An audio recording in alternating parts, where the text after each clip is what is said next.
This is Krasnodar Krai, one of the most thriving and highly developed regions of Russia. It's where Stalin decided to call home and turn Sochi into a beautiful tourist resort. It hosts one of the most important ports in all of Russia, and it's looking like Novorossiysk may become the main base for the Black Sea Fleet. And inside of Krasnodar, there's an enclave. Why is it here? And come to think of it, why is the land a part of Russia? Let's roll. Located in the North Caucasus region, Krasnodar is bordered by Rostov Oblast to the north, Stavropol Krai to the east, Karachay-Cherkessia to the southeast. It shares an international border with Georgia and the disputed territory of Crimea to the west across the Kerch Strait. And Republic of Adygea is an enclave entirely within the Krai. Its total area is roughly 76,000 square kilometers. It is the third most populous Russian federal subject with a population that is upwards of 5.8 million people, meaning it's only really Moscow Oblast and Moscow itself which are more populated. St. Petersburg City is just a little behind with some 5.6 million people. When we consider the nearby Caucasian republics, which can be very diverse, it's somewhat surprising that Krasnodar is almost entirely Russian. Armenians make up the largest minority, representing some 5.5% of the total population. Even the indigenous Circassian population has been totally displaced, not making up a significant percentage. What happened to them, we will touch on later.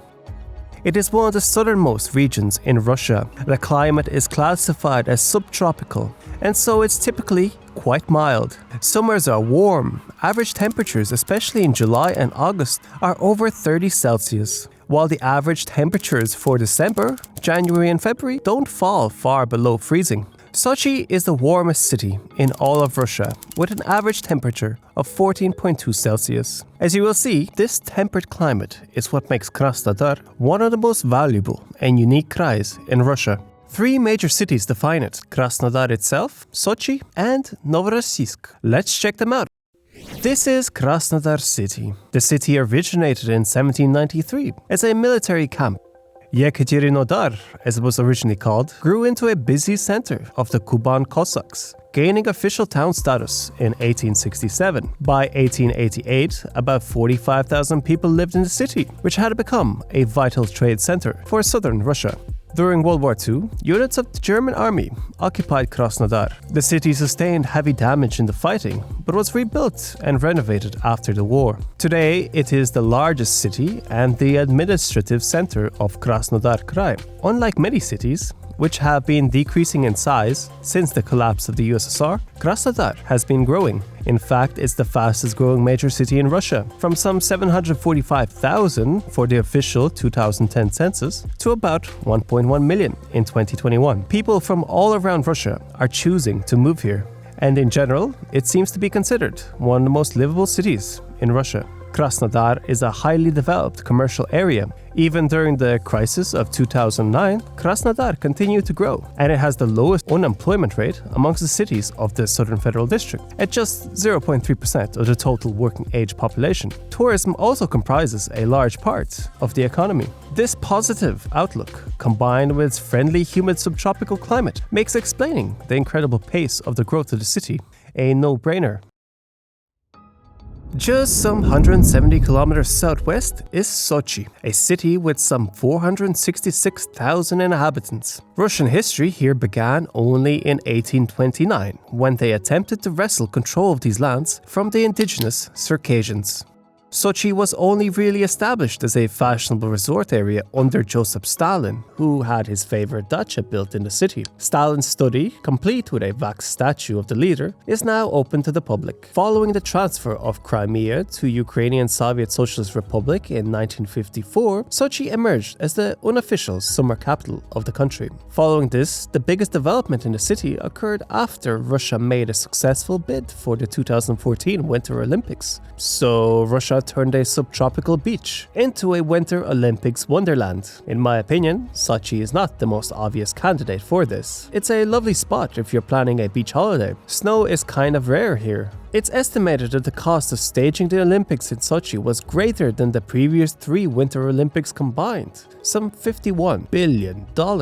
This money led to the implementation of the largest snowmaking system in Europe, comprising of 2 huge water reservoirs that fed 400 snow cannons installed along the slopes of Krasnaya Polyana. Also, some 710,000 cubic meters of snow was collected, kept in 10 separate stockpiles, packed tight under insulating covers.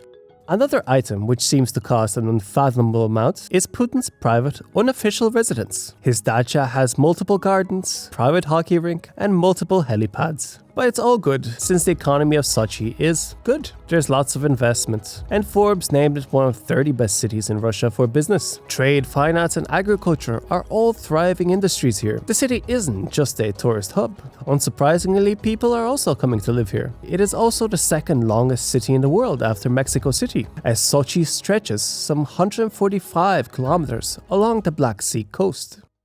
200 kilometers north from Sochi is Novorossiysk. A base was founded here in 1838 after the Ottomans were pushed out, and the coast was ceded to Russia after the Russo-Turkish War. Novorossiysk developed rapidly. It was granted city status in 1866.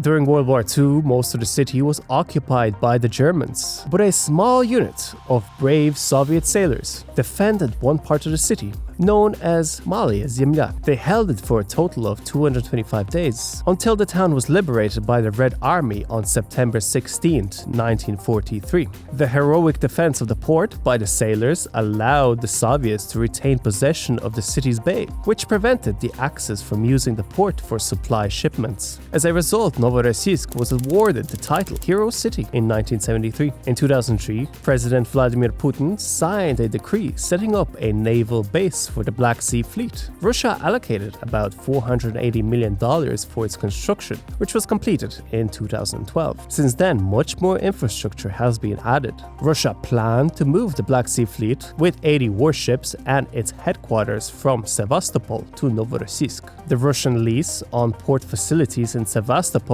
was set to expire in 2017, and Ukraine was reported to be planning not to renew this lease. Since 2014, of course, this question is moot, as Crimea remains under Russian control. News just in is that in the face of Ukrainian counterattack, Russia is moving its Kilo-class submarines from Sevastopol to be based in Novorossiysk. This is likely due to Sevastopol being reachable by Ukrainian drones and coming under pressure. It seems likely that Novorossiysk is going to be the primary headquarters for the Black Sea Fleet. Even if Sevastopol remains Russian, Novorossiysk is also one of the few ice-free ports in Russia's possession. In terms of goods, 2019 cargo turnover amounted to 142.5 million tons. This actually makes Novorossiysk the most valuable port in Russia, with the highest turnover, more than St. Petersburg or Vladivostok. So the mild Black Sea climate isn't just attracting tourists, but helping Russia's commerce in a big way. There is a dark side to all of this. At whose expense are the Russians here? A topic I've been tiptoeing around so far. For in order to build these cities and achieve relative prosperity, the Russians had to displace others.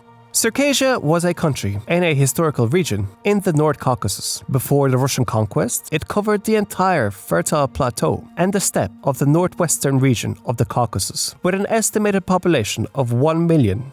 Sochi is considered by many Circassians as their capital city, and according to Circassians, the 2014 Winter Olympic Village is built in an area of mass Circassian graves. The Circassian War started in 1763 and ended 101 years later, with the last army of the Circassia defeated on 21st of May, 1864. The Circassians fought the Russians longer than all the other peoples of the Caucasus, and the Russo-Circassian War was the longest war Russia has ever fought. Over the course of hundreds of raids, the Russians drove the Circassians from their homeland and deported them to the Ottoman Empire. At least 600,000 people lost their lives to massacre, starvation, and the elements, while hundreds of thousands more were forced to leave their homeland. By 1864, 3/4 of the population was annihilated, and the Circassians had become one of the first stateless people people in modern history. Over 700,000 Circassians remain in today's Russia within their original historical boundaries. Up to 6 million people in Turkey claim to be direct descendants of this nation, as they were welcomed to resettle there. Small communities of Circassians have also been resettled to Jordan, Syria,